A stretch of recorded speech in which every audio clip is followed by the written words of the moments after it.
ជុំគ្នាក្នុងបាសទើបទិញយកไปទីក្រុងមេក្រូមកដើមទៅដើមគ្នាចាក់បត់ខ្ញុំទៅថានឹងបត់ខ្ញុំតែវាកំងសុំតែចាក់បត់វាគេកំពុងងាត់តែជឿដុំវងតែវាកំងបេះដូងកំព្រី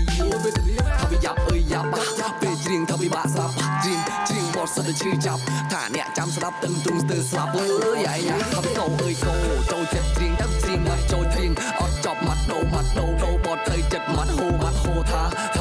មកភូមិខុសគេថាមិនមែនទេបើច្រាបអកកែកម្មវិធីគេគាត់មកខ្ញុំចេះតែចាំមិនដែរចប់ឡើងច្រៀងហូបធ្វើមកតាមគេពេលសវ័យចាក់បត់ណាក៏បត់ខ្ញុំមានកម្មវិធីកន្លែងណាខ្ញុំចូលក្លុកកន្លែងនង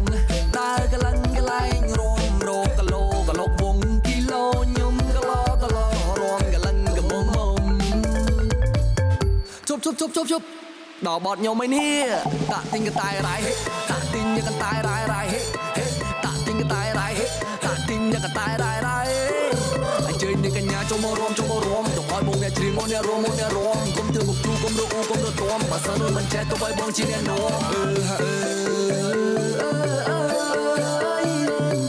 បងបើទៅមកតែក្រៅរួមទៅអូន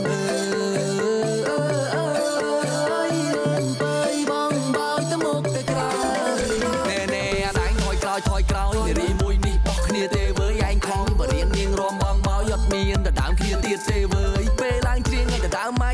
ពេលជួបស្រីឯងតែដើមមាញ់ផាត់ស៊ីតិចតួចតែគិះរៃដូចកើតទេអីសម្លាញ់ឲ្យទៅពេលសវណ្ណចាក់បត់ណាក៏បត់ខ្ញុំមានកម្មវិធីកន្លែងណាខ្ញុំចូលក្លុកកន្លែងនង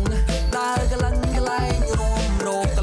ឡូវងគីឡូខ្ញុំគីឡូរមកកន្លែងកំមុំឲ្យទៅពេលសវណ